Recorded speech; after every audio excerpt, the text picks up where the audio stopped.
From the crossroads of America in the Hoosier state of Indiana, this is Get In, the podcast focused on the unfolding stories and extraordinary innovations happening right now in the heartland. I'm Matt Hunkler, CEO at PowderKeg, and I will be one of your hosts for today's conversation. I'm joined by co-host Christopher Toph Day, CEO at Elevate Ventures, and today's guest is Ravi Bhatt, founder and CEO at Folia. And so we want to create an environment where people are excited to close the gaps, right? Like maybe there's a new opportunity. We have a new partner that we didn't even think about.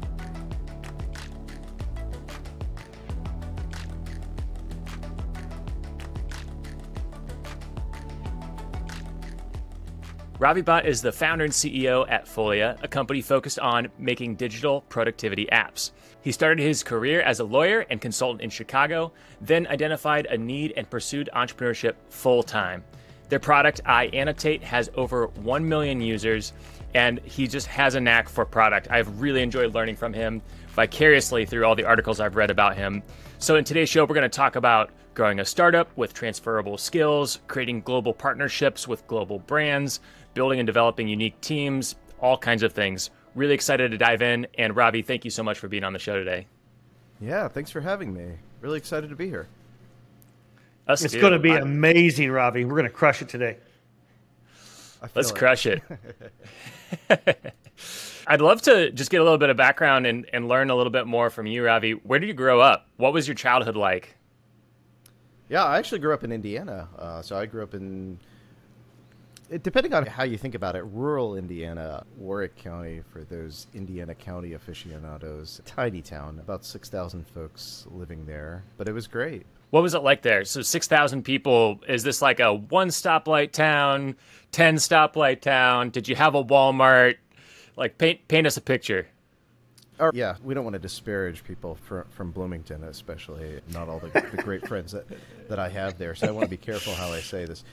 By the way, it may be shocking looking at me, but my parents are from India, so we're not longtime Indiana people. They were in New York City doing residency, actually. They're both physicians, and moved to Indiana and randomly chose Boonville.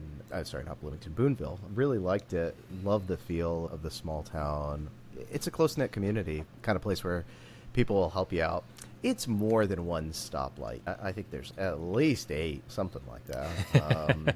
Pushing 10. That's right. Yeah.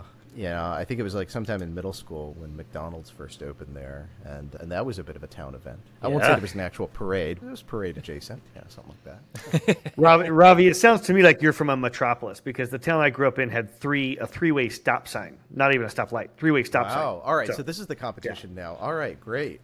So Matt, what do you got for us? I grew up in West Lafayette. We had lots of stoplights. Unfortunately, I lose this contest. So sad. I know. You both have way more street cred than I do. Street light cred, I guess I should say. Tell me a little bit about your entrepreneurial gene. You mentioned both your parents were physicians.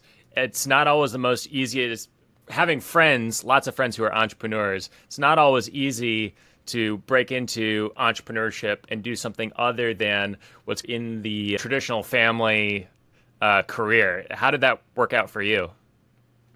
I don't know. Check in with me in another 10 years or so, and I'll let you know. That's fair. You know, I don't know. We were talking before the show about authenticity, but I think the key to it in my mind is to figure out how to be yourself, how to be comfortable in your own skin, make the jokes you want to make, the comments you want to make, see the things that your eye wants to see, and be willing to improve yourself and the people around you all the time. If you can play that game, then that basically demystifies it, right? It's about adding value to the world. And I think once I figured that out, and I'm embarrassed to say it took me a little while, right? That wasn't like day 1. All right, cool, I got it all. That was more like year 5, right? That, for me, has unlocked it. And people talk about this or that being a game. So once I figured out it's a game, I'm going to say the same kind of BS, right? I mean, I think it is a game once you get into that game space, but it's a game about real life, right? It's a game about real people, and it's a game about real impact. If you can get into that mind space, it's a heck of a lot of fun. I love that perspective. Is that the way you think about it? Because you guys are both of you are entrepreneurs in your own and have seen it through many different stages at companies, small and big. Toph, how do you think about it? I think about entrepreneurship. Mm-hmm. And the game of life. In the game of life, yeah, I think it's a really interesting point you bring up, Robbie. I think life is about choices.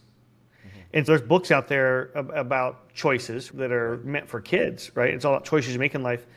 And so I think everybody has a different comfort zone. Some people want to sit in the front row seat. Some people want to sit halfway back. Some people want to sit in the back seat. All those seats are great, right? And they're not everybody prefers the front row seat. But I think it's about choices and just trying to make whatever it is that you're doing in the world, just trying to make it a little bit of a better place. I think positivity breeds positivity. Negativity breeds negativity. And I don't know, that's how I kind of think about it, high level. Yeah. Yeah, and I think for me, it wasn't as much of a risk in the sense that my father, my grandfather, my great-grandfather were all entrepreneurs, all Indiana entrepreneurs. And so it was, I do think that there's some genetic piece to this, that I've been fascinated by just all of the generational things, like generational trauma, generational momentum. And my mom's a mental health counselor, so that, of course, is part of her practice, too. So, like, understanding what did we get from our parents and our grandparents, both good, bad. Yeah, and both of those things are subjective, right? Because you say, oh, I got something bad from my parents. Maybe you're learning something from that, and actually the way you apply it is the thing that helps you reach that next level of whatever you're trying to reach in the game of life. And for me, I agree, Toph. It's all about where does like the intersection of like personal passion and interests intersect with helping other people. And like, for me, that's what lights me up. Yeah, Ravi, now you got my juices flowing, right? Like I think about, so you hear these stories, a couple of conversations I've been in recently. So one was, so if you're afraid of spiders or you have some kind of a real phobia of spiders, it might be because your great grandfather or grandmother was severely allergic to spiders. Mm-hmm. And that gets passed through your DNA, which I find a fascinating concept. Or let's take comedians, right? A lot of times people talk about comedians become comedians because they struggled, right, as children and in junior high and high school, and maybe people made fun of them for something, right? And so so they resorted to comedy, or maybe had family pain, maybe there's abuse, right?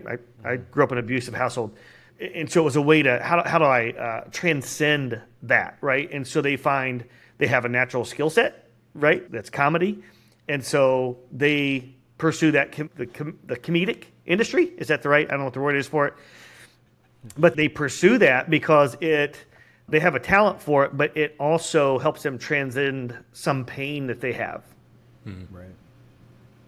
Yeah. Anyway, yeah. Was that way off on a tangent or what? No.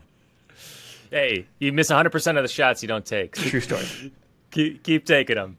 I'm curious, Ravi, for you, I know that you've had a history of both being a lawyer, some background in computer science, just a very interesting combination of hard skills. And to then end up as an entrepreneur building products shouldn't surprise me. But at the same time, it's not your traditional path if you look at the entire sample set of entrepreneurs across the U.S. So I'm curious to learn a little bit more about your own journey. Were you into computers early on? Was that something in Boonville that was just like pushed upon you, or were you attracted to it?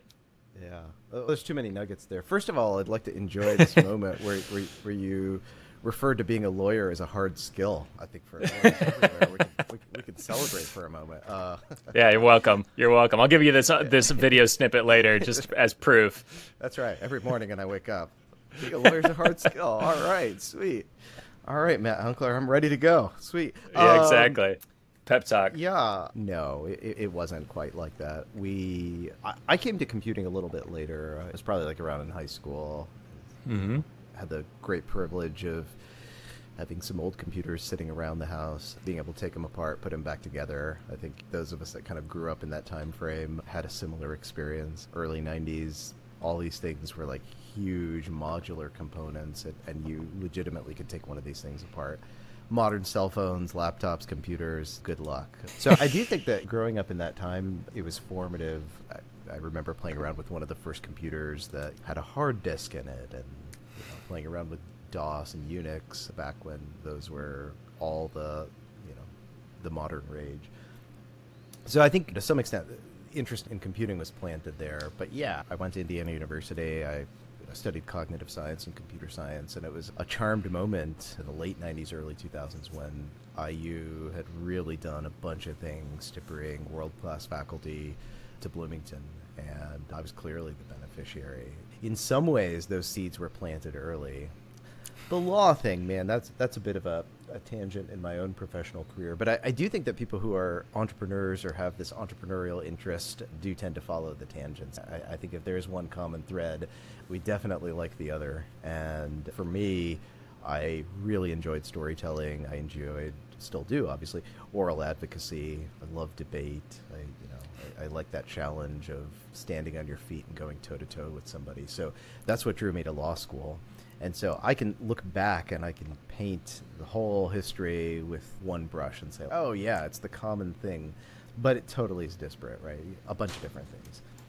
And then, oh, good, sorry. I was going to ask, you mentioned the cognitive science, and of course, I've got a proclivity to be curious about these kinds of things. But what kinds of things did you learn while studying cognitive science that you think still inform the way you lead and work today? Both in business and maybe even in family as well. Yeah, it's a good question.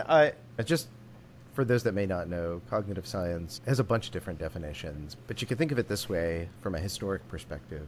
We have things like psychology and neuroscience that have been around for a while, and depending on when you want to plot this early moment, maybe the 60s, the 70s, there was a kind of growing interest in taking on the study of the mind and the nature of intelligence like squarely, rather than from any other context. And so that's what cognitive science is. And most of the times, at most institutions, the way it has manifested is it's largely an interdisciplinary exercise. So you have computer scientists and linguists and neuroscientists and psychologists all kind of interacting together with mathematicians and a bunch of other people that have that same curiosity, but also, talking about hard skills, have hard skills that come from their substantive disciplines that they studied in. So for me, the thing that was actually more formative in terms of something that I take with me was the approach to answering questions and interacting than it was the questions themselves. Obviously, I have the same fundamental curiosities that most intellectual human beings have about what does it all mean, where do we come from, what is this thing that we have in our head. But this idea that you have multiple people with multiple skills coming together to solve one problem, that's a really compelling paradigm. So I really enjoy that. That's really cool. Yeah, go ahead, Toph. So I'm just curious as we now pull that on into your entrepreneurial journey. So you go to IU, you go to law school, and I got a couple of questions here I want to ask back to back, but just real quick, so close that gap. So you graduated from your undergrad. So tell our listeners about what happened between that and law school. Was there a gap? Did you go straight to law school? And then ultimately, how did you come to start Folia? And then I got some questions around that. Oh, it's a crazy story. I went straight to law school. Earth-shattering. No, for me, I really wanted this feeling of doing something. I had briefly flirted with the idea of going into academia, some PhD track, and once I saw it up close, I was like, this moves way too slow for what I want to do. And so this impatience started building. And so if you look at like where I do crazy stuff, it's always where like this impatience builds, and I'm like, oh man, I gotta go do something. And so for me, that's what drove me to law school. And I did it straight up for a semester and a half. I took a semester off in the middle of law school, which is atypical. I actually came back to IU to finish up my undergraduate degree, which I didn't even bother to finish because I was like so excited. So I was at WashU, took a semester off, came back, did that. And then I was like also taking some graduate classes in philosophy of science, doing a bunch of off the beaten path things because I was like, I don't know, it'd be fun to do this. Then I went back to law school and I really focused on oral advocacy and trial. And so then that became my kind of ethos. And I thought I was going to be a trial lawyer. That's exactly what I thought I was going to do. And then again, the impatience built, and then did something different. So you launched Folia, right? Get back to this cognitive science kind of piece, et cetera. Like all humans have their own backgrounds, their own experiences that forms their own opinions. Lots of people like to give advice, which sometimes can be a little dangerous because that advice may be correct or incorrect or appropriate, not appropriate. So what's the worst piece of advice that someone told you should go do this when you start that company or after you started that company? What's the worst of a piece of advice that you got that you didn't follow? Or what's a piece of advice that you didn't follow because you're like, that person's crazy, and then you're like, oh, 2 years later they were right? Yeah, I like that 2 years later they were right piece, because I do think like a lot of bad advice is just mistimed advice. It's like good advice for another period of time. So the first bad advice I got, which maybe is good advice, to go get a job, right? And just focus on a profession. Don't try to color outside of the lines. With my parents and having the professional background that they did, the folks I was interacting with in academia, that really was the ethos in terms of like, how do you approach your profession? So to some extent, me not following advice has been more of the story than actually following advice. And in fact, if you say, how many times did you follow advice and go do something great? That's usually not what happens, right? And so I'm like incorrigible in this way. It's like, if you want me to do something, just tell me to do the opposite of it. And it's like, all right, cool, it's going to get done. So that's really what more than anything else has guided me, just being like totally unwilling to listen to other people at key moments. And the entrepreneurship stuff, it came up in the same way, right? I was working as a strategy consultant on high stakes jury trials, so typically like $100 million or more at stake. Fun environment. It's a pressure cooker. You're walking into a war room 2 weeks before trial, advising trial teams on presentation strategy. You're doing like focus groups 2 months before that, watching people behind one-way mirrors. It's cool stuff. But even there, I got bitten by the bug, this idea that, oh, maybe there's a new way to do this. There's something else to do. And that was the thing that actually drove me to entrepreneurship. Toph heard me say this last week at the IU Ventures conference, but I'm really worried about advice, right? Both giving it and getting it. And I think there's too many young, aspiring entrepreneurs that have their notebooks out and they're like sitting bright-eyed, like waiting to receive the feedback. Oh, no. Oh, I'm sorry. It was blank, so I think it's excusable. Ravi, I've learned so much from you. That's awesome. Yeah, blank notebooks. It's where you're thinking you're going to receive some like sacred wisdom that's going to be the activation threshold. But what ends up happening is something totally different. I was doing a guest lecturing thing for an MBA class last year. And I was asking how many of them are like in an entrepreneurship track or studying entrepreneurship. And most of them raised their hand. The class was something about this business strategy. And then I asked, how many people feel like the more you learn about these things, the more likely you are to take risk? And there's a pinned up silence in the room. And over the next 15 minutes, what we unpacked is the more you know, the less risk you're going to take. And so it comes back full circle to this advice thing. I think it's a scary beast, right? Because like, how do you learn how to do anything, right? You don't learn it from advice. You learn from doing. Yeah. So doing. I don't want to get singing advice. I want to be on stage singing. I don't want to get, you said comedy. I don't want advice from a comedian, right? I want to go try it out.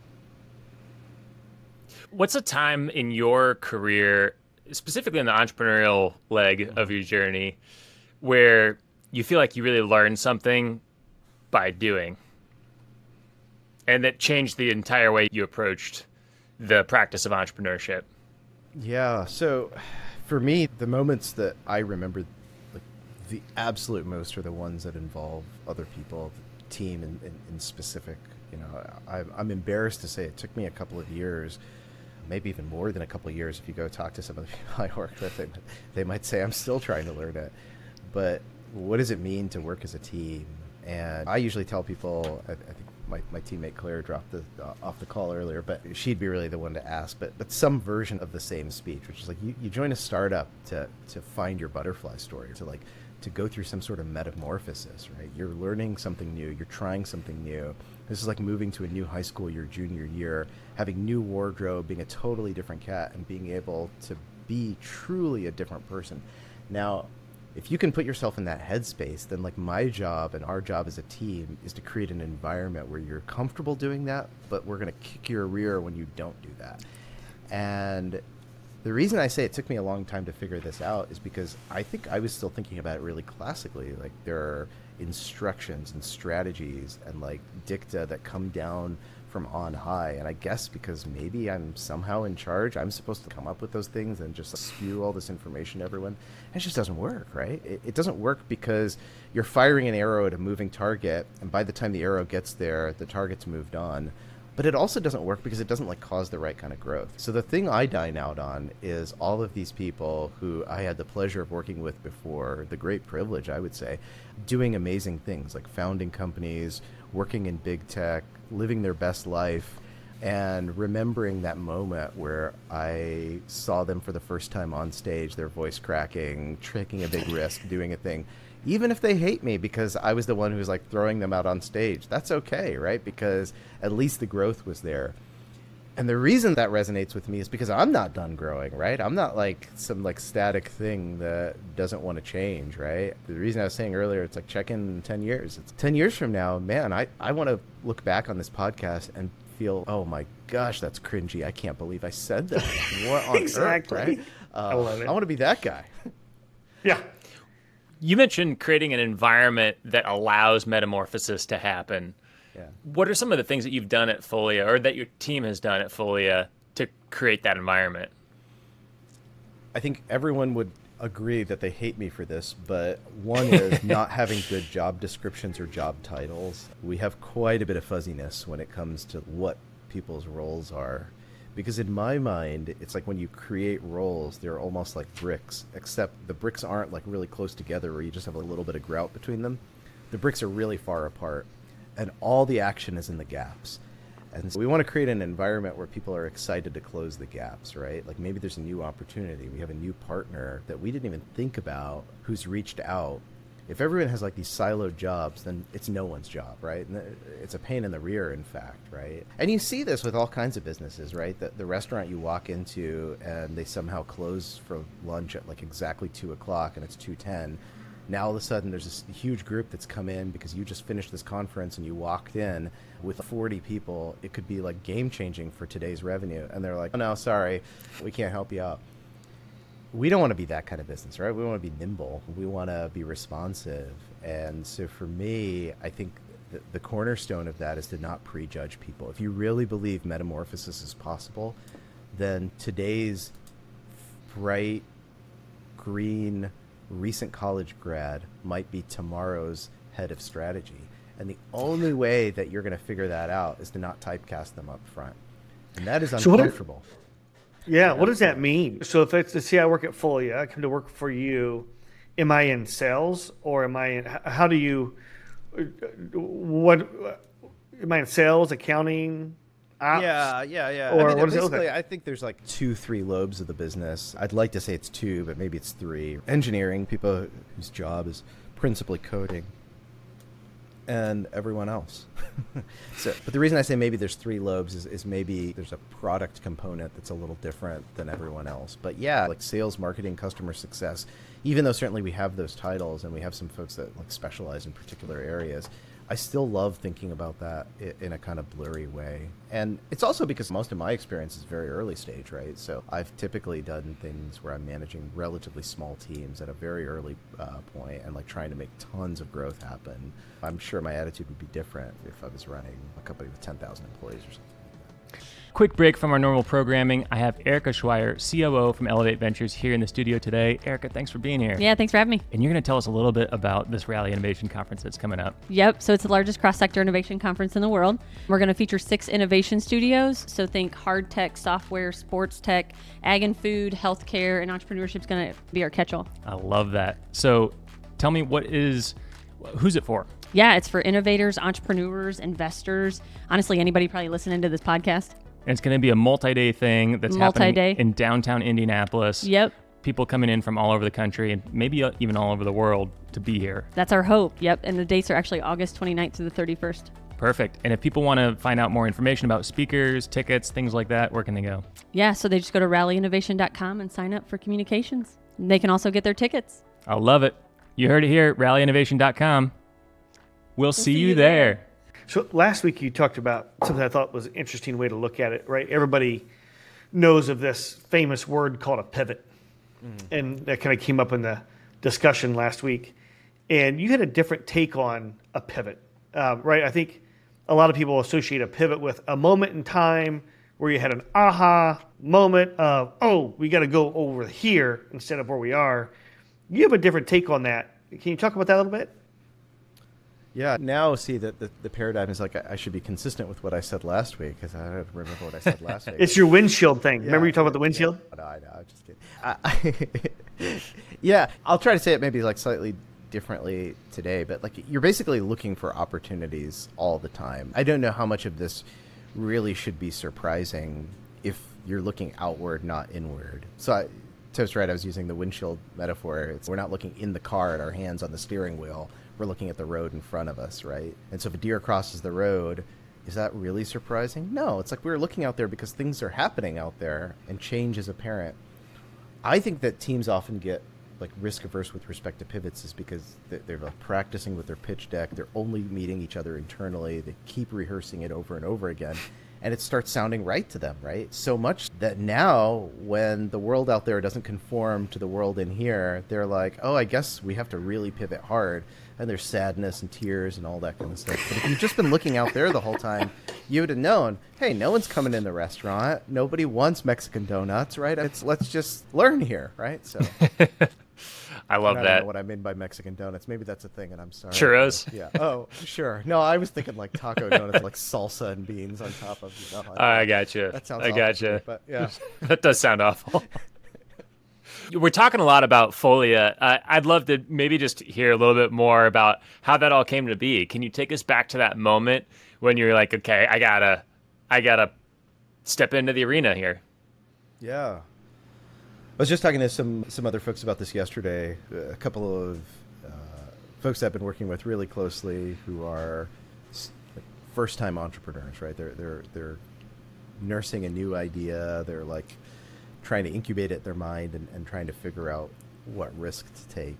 And you know, I think what happens sometimes is when you interpolate back and you like try to remember what your past story is, you want to make it look good, sound good, right? Especially if somebody like is recording you for some reason, like on a podcast. Oh yeah, we want the dirty, ugly version. Yeah, but it's almost never like that, right? Like in totally. Every single moment, you're like always thinking it could fail. And I'm fairly negative. I'm very positive. I'm energetic. I like want the team to be excited. I totally would put in granite what Toph said at the top of this about positivity breeding positivity and negativity breeding negativity. So I believe in all that. But I am often thinking about what can go wrong, right? And trying to course correct around it. So for me, it was more of a slow burn than like an aha moment. I was working as a strategy consultant when we did our first startup. And a lot of the things that we were working on, I was collaborating with two amazingly smart people who had already gotten started building some mobile apps. They were doing a little bit of consulting work for us at the consulting company. And we just saw this like opportunity in mobile. And so for the first decade or so, like really what we were doing is building mobile productivity experiences, some fee for service for clients and building up more of a professional services offering. And then we had a lot of the early apps in the App Store when the iPhone launched and the iPad launched. So it was a lot of right place at right time. And when that happens, you're getting this constant flood of ideas, right? Because customers are coming to you, partners are coming to you and be like, hey, what if you did this? And what if you did that? And so half of what you're doing is just filtering because you're like, I can't do all of that. We can't even begin to think about all these things. So it's like, how do we filter? So Folia, to answer your question more directly, came out in one of those kind of sessions. The insight is something like this. As people progress in their profession, they do less and less creating new documents, right? So if you take a senior executive at a bank, they're not sitting down in Microsoft Word and writing something. Most of their job is coming up with new ideas and giving feedback. And so if you look at where their hands and eyes go, they have a notebook out, maybe like the one Matt has. Oftentimes it's blank. They have a bunch of documents with them. They have highlighters out. They're writing margin notes in there. And all of their work product is in this like chicken scratch that's in the margins, not the documents themselves. And so the insight was, and it came out because we had this product iAnnotate in the market, that, yeah, this actually could be a thing, right? Because there isn't a good cross-document, cross-platform, meaning cross-device solution for this. We had just wrapped up on a previous project, had a decent exit, and we still were excited about iAnnotate and still excited about Folia, and I was wrestling it. And that was around the time when we started thinking about the potential of moving to Indiana. And so for me, starting Folia was like a three-prong risk, right? Coming to Indiana, which was really exciting, taking on this new project squarely and going after this market where it was totally customer driven. And three, doing it as a venture-backed startup this time as opposed to bootstrapping. And my experience up until that point had only been bootstrapping. And so I feel like, hey, I did something right if I'm willing to take three risks at once as opposed to serializing them or being like, oh, I'll take one of these three risks. So it's not necessarily a sexy answer to your question, but that's the way it happened. And then along the way, there's been a bunch of partners and a bunch of cool things that have happened. But the inception was very much customer led. What's been your most shocking moment so far in your journey with Folia? For Folia, shocking, exciting moment. Holy cow, that is awesome. There's been a bunch. The other day, I flipped a chopstick up, and it landed like in my keyboard, like right there between the G and the H, and it like stuck evenly. And I was like, my goodness, I didn't have that on me. No, there's been a couple of exciting things. We may have been talking about this earlier, but we've had the great privilege of having some really marquee partners.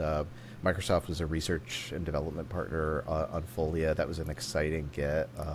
This insight that we got from customers was one that resonated with them and their strategy around Microsoft 365. So for a tiny company taking on a tiny R&D project, that's an awesome partner to have.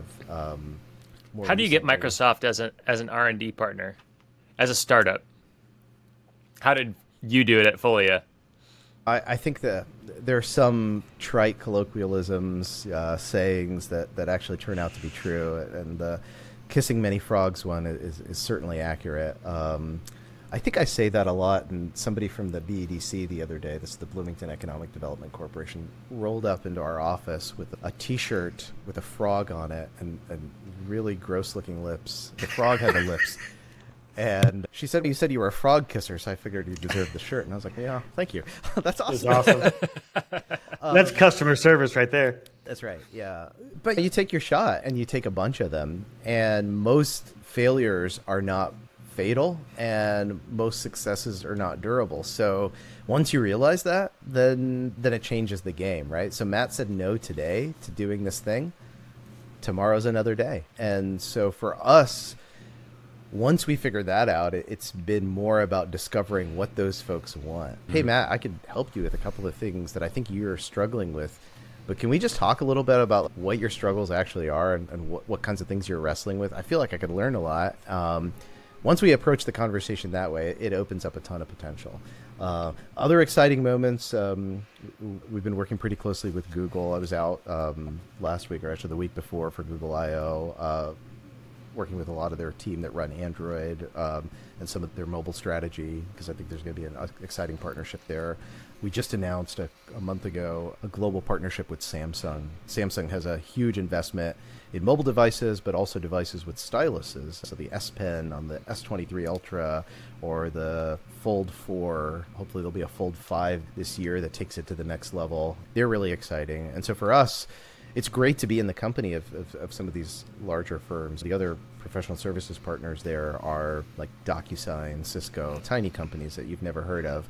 So Folia, to some extent, is the one that doesn't belong. But this, again, speaks to being customer-led, right? Because we really are there in these opportunities, doing these cool things because of our customers and what they see.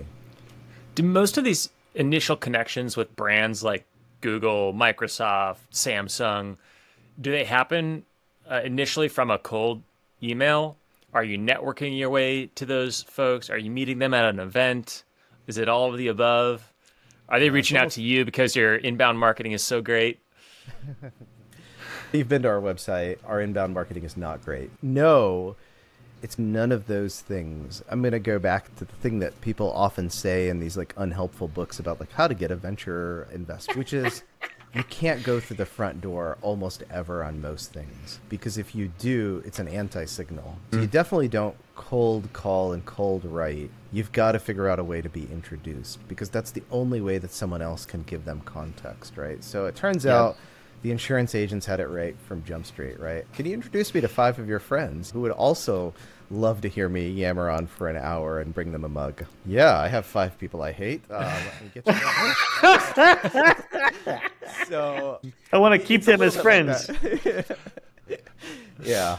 But no, for us, all these things have been organic and dynamic and interconnected in that way. You have a customer at a large bank introduce us to one of our partners. They introduce us to another one of our partners, and you just go through the game that way. That's really super easy helpful for context. Yeah, it's really easy for people to forget. Like, it's human nature. You see these headlines. Folia announces this partnership with Samsung. And then some other entrepreneur sitting somewhere is like, I suck. I don't have a partnership with Samsung, right? But they see the headlines. Like, people see headlines and they think just stuff magically happens. But what we never do press releases on is, I had a phone call today with whatever, XYZ company, and they hung up on me in 5 minutes. And it happened 65 times in the last 30 days. Right? Yeah. Or I've sent out 1,000 emails and nothing happened.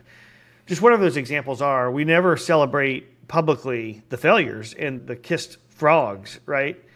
But we announce the fun stuff. It's like human nature a lot of times. Like in entrepreneurship, it's so easy sometimes to get deflated and like, all the awful stuff only happens to me. Yeah. But it's happening to everybody. Yeah, totally. And I think that's because we collectively suck at telling the right stories. You would not go to a sporting event just rolling in for the trophy portion of it and be happy, right? You want to watch the battle. You want to watch the competition. And that's what we pay money for. That's what we'll compete to participate in. Somehow, I think many of us have gotten on the wrong track when we talk about entrepreneurship, where we think that, hey, I won the trophy is the story anybody cares about. Nobody gives a flying F about that story, and it doesn't teach you anything. And it's also not even clear what it means, right? Did everyone else drop out of the competition and that's why you got it? Is this even a cup anybody cares about, right? Or did you have the best of the world competing against you? And that difference is not a tiny difference, as it turns out. People say it in this, again, trite ways, which is, like, yeah, it's about the journey and all that kind of stuff. Don't get discouraged. I don't think it's quite like that. It's about the battles. But the battles are the journey, right? They're not the result. And so for the aspiring entrepreneur, it's like the field is there. There's no like guard preventing you from getting on the field. You just have to put your shoes on and go out there, and you'll be in the minor leagues, and that's fine. But every day is going to be a battle, and every day you can get better. In that spirit, what's one of your lowest lows that you've had, Ravi, when you've worked now with Samsung and Google and Microsoft? Those are the trophy things. 1 million users on iAnnotate. That's a trophy thing. But if you look back over the last couple of years at some of your lowest lows, what were those moments for you? Those battles that you're not going to forget? Oh, there's tons of those. More of those than there are any wins or even perceived wins. There's a moment when we had an SDK, a software development kit, that a company in Japan was interested in buying, and our offices were impressive to us like 5 minutes before this was about to happen, and then we realized this is not impressive. We were in a 2,000 square foot apartment above an Italian restaurant in Noble Square in the western part of Chicago downtown, and it was a bunch of like pizza boxes open and all this kind of stuff, and here's this executive who's going to roll up, and the toilet's backing up, and I'm there with the toilet brush and a plunger trying to get this thing to work. And that meeting did not go well, right? Because I texted a bunch of friends because I was like, we can't be like a 3-person company. So anybody, I was like, I'm buying lunch, just roll in here. And I didn't explain to dress well and be like Hannibal. So here come my friends, like totally dressed like whatever, being like, where's the food? You said there's going to be food, right? And it's, yeah, I'd like to introduce you to this guy. Yeah, that's fine, but where's the food? That was very unimpressive. And then that guy ended up like leaving his luggage in our office and then had to come back for a second round of this. Yeah, I'm sure he tells that story still, which is how do you learn that there's... How do you vet a startup? You know, what the toilets are like. But then there are a bunch that are harder. That one's a little bit more funny. There's always that moment, usually in the first year, especially when you're bootstrapped, where you have bills that amount to this much, and you have revenue and cash on hand that amounts to that much, and this is way bigger than that. So now it's an exercise of which bills are you not going to pay. And so that first moment, for me, it was like, okay, we're not paying me. That's easy. But then that's still not good enough. That's heartbreaking, right? Because you made a bunch of promises to a bunch of people that it's going to go a particular way. And so in our case, I'm pleased to say we've never not paid an employee, but in order to make that statement true, we've had to go through all kinds of gymnastics and heartache. You're sometimes talking to banks about a short-term loan to get something done. You're asking customers to pay something a little earlier than they were expecting to pay.